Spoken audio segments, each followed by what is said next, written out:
practices and beliefs within Christianity, and I kept getting reference back to this idea, so I figured you all might like a video on it. And after making a 5-hour video about the bloody concepts of war and death, I figured making a nice small video about people decomposing while they're still alive would be a nice thing to take the edge off. So if that sounds interesting to you, then stick around as we talk about those few times in history where someone made themselves into a living mummy.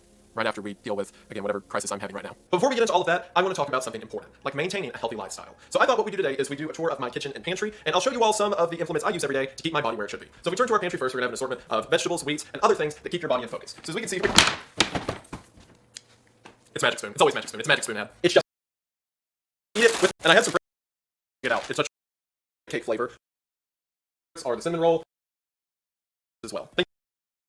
What is a mummy? By its more literal definition, a mummy is any body that has resisted the effects of decomposition. This is most often done through deliberate after-death actions like embalming or organ harvesting, but the term mummy could also apply to natural factors that slow decomposition. For example, bodies that are found on the top of Mount Everest. So while normally, mummification requires extreme effort from either nature or the morgue, in the northern regions of Japan, some Buddhist practices have found a way to secure mummification without nature or the morgue being involved. And as a matter of fact, one can do it to themselves while still alive. Now before I get into the description of the belief and practice of mummification, I want to make it very, very clear that this practice is in no way representative of Buddhism as a whole. Buddhism is one of the largest religions in the world, with hundreds of millions of members. And self-mummification, as far as we can trace historically, has definitely been done by about 17 people, or at least been successfully done by 17 people. There's been a lot of people attempt it and then die in the process, as we're going to talk about. But Buddhism in general has a very large focus on the spiritual and the mind, reaching this higher order of existence, or nirvana. In most cases, neglecting the body and seeing the body as an unimportant factor in the soul's journey. The only confirmed variation of Buddhism to practice self-mummification is that of Shugendo. Shugendo is inspired by the ancient Buddhist monk, Kukai. Kukai was a Buddhist leader in the early 9th century and pioneered a lot of ideas whenever it came to ascetic practices within Buddhism. Ascetic practices, or asceticism, is the belief that it is best to control one's own desires and physical pleasures in order to achieve spiritual importance. Now, asceticism itself isn't just unique to Buddhism. Pretty much every religion in the world, from Buddhism to Christianity to Islam and everything in between, have some belief of controlling your desires and wants in order to achieve a better spiritual version of yourself. But it seems that Kukai, at least according to the stories around him, took this to an extreme. A lot of beliefs around Buddhist monks have a very heavy emphasis on separating yourselves from worldly pleasures in order to achieve a spiritual perfection. Hence why most of their beliefs involve separating themselves from society and living in a communal sense in these mountain temples. Kukai was a very strong proponent of this, and near the end of his life, according to legend, he quit eating and then one day went away by himself to go meditate. When he was found sometime later, he was dead, although it appeared as if his body was simply sleeping, and it seems that he has reached a higher state of spiritual enlightenment. So some members of Shugendo, who saw Kukai's life as an example to aspire towards, believe that his mummified state of being after death was the path to enlightenment. Now, Shugendo itself takes aspects from other religions. It borrows some ideas from Taoism and Hinduism as well, so they have more of an emphasis on the state of the physical body as opposed to a lot of Buddhism that mainly focuses on the mind and soul. Because of that, some followers of Shugendo believed that if the body was taken to the point of near death, or really on the precipice of death for some time, then through the body's connection to the spirit, it would harden the soul. And furthermore, that if someone died while doing meditation in this state of physical near death,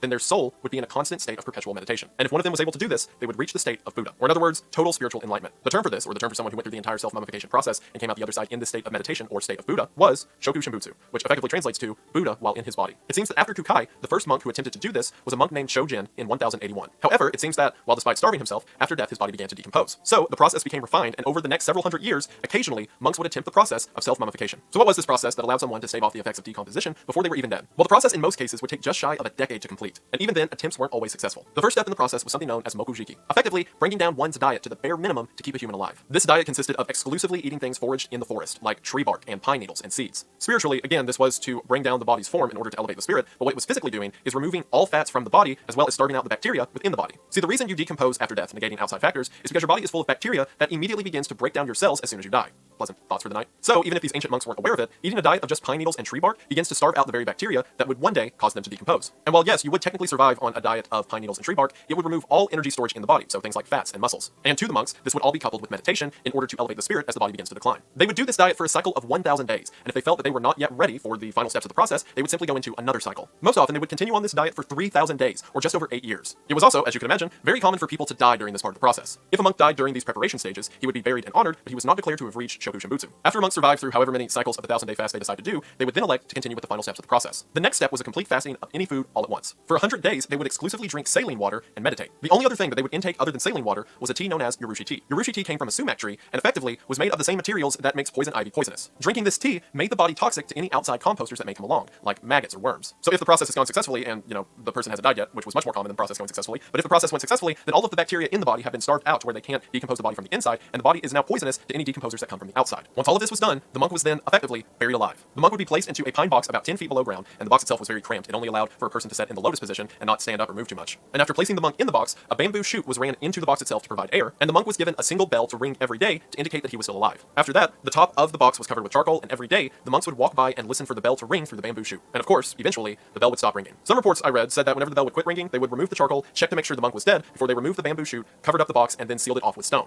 However, some other reports I read said that if the bell wasn't ringing, they would just just pull the chute and then seal the box in without checking. So the final step of the process involves being willfully buried alive and then ringing a bell to indicate to others around you that you're not dead yet. And of course, through this entire process, the monk would be meditating and chanting. The idea being that once the moment of death occurs and the monk is in this suspended state of meditation, they have reached enlightenment and Buddha. Several participants in the religion also say that this act of living mummification is also an act of self-sacrifice. Several of the stories regarding these monks who reached a state of living mummification talk about how selfless they were in life and how this was another act upon that belief. It was believed by many of them that humanity's suffering could be atoned or pardoned by the sacrifice of another. For example, one of the monks who successfully went through the process had a legend that said one day he was traveling through the city that would one day become Tokyo, and everyone was getting a disease that caused them to become blind. So he simply walked to the river, ripped out his eye, and threw it in the river. And according to the legend, the disease stopped. So a lot of the beliefs around self-mummification was that the physical weight that humanity was bearing through things like famine and starvation could be atoned for, and perhaps they would bear the burden of if they went through the extreme end of the process of famine and dehydration. So while yes, it was on one hand an act of self-actualization and spiritual enlightenment, it was also seen as an act of self-sacrifice. After 1,000 days since the monk was sealed in the tomb, his body would be checked by his followers to see if he had undergone any decomposition. If the monk did experience any decomposition in this time, then his body was exorcised and reburied. See, it was believed that by going through this process, you are opening up the body to a lot of spiritual energy, hopefully energy that you can take advantage of. But if the body shows signs of decomposition, that effectively means that the process didn't work. So now something else could be using that energy and your body as a sort of host. So again, the body would be exorcised and reburied. If someone did get through the process without, decomposing, then they were declared an official Soko Shimbutsu, and their body would be placed within a temple to be worshipped, as it was seen that that individual had now reached a state of Buddha. Now, depending off of which estimate you go with, this process has successfully been completed by anywhere from 17 to about 30 people. There are 17 still intact mummies who went through this process still existent today, and if we go by historical records or people from the past couple hundred years who witnessed these bodies, then the number's closer to 30. There's also several reports from hundreds of years ago that there were other people who successfully went through this process, but their bodies have just been lost to history. And again, if you go off the most strict of guidelines, then there's about 17. And way more people died while trying to do this than actually did it, at least all the way. I mean, believe it or not, most people can't go through 8 years of starvation. There's also a lot of false information about the whole self-mummification thing. Like, there's some people online who think this happened to like thousands and thousands of people, and while maybe that many attempted it, certainly not that many did it. There's also that picture that went around of the dead body encased inside of a Buddha statue, and people thought that that's what self-mummification was, that people were just like sealed and wrapped up inside statues. And while that would be terrifying, no. While those are mummies, they have had their organs removed and were completely mummified after death. Again, the only confirmed historical records of purposeful self-mummification was in the northern region of Japan from 1081 to the final case of which was in 1903. See, in 1879, Emperor Meiji banned the practice of self-mummification as he saw it as barbaric, equating it to effectively a glorified suicide. While this certainly made the practice more taboo, it didn't stop everyone. And as mentioned in 1903, the last official successful case of self-mummification happened to a monk named Bukai. Bukai went through the entire process. However, whenever his followers came to retrieve his body 1,000 days later, they were stopped by the Japanese government, because at the time, it was illegal to exhume a dead body. So the body just sat there in the box until it was discovered by a group of university researchers in 1961, who sure enough found that the body had hardly decomposed. And as mentioned, this is the last reported successful case of self-mummification. A lot of people falsely attribute Luang Fo Jiang as the last successful case of self-mummification, and he wasn't the last case of a successful one, he was the last case of an attempted one, at least officially. Because who knows, they may still be attempting this in the mountain somewhere. It's illegal now, but that doesn't mean they're not going to do it. Luang died in 1973 as he was going through the first fasting cycles. And while it was never officially confirmed that he was trying to go through Soku Shimbutsu, I don't think someone eats a diet of, again, pine needles and tree bark for fun. And again, he died during that fasting process. The reason he's so well remembered, and a lot of people think he was the last one, is because he's definitely the most memorable one, because in order to make him appear more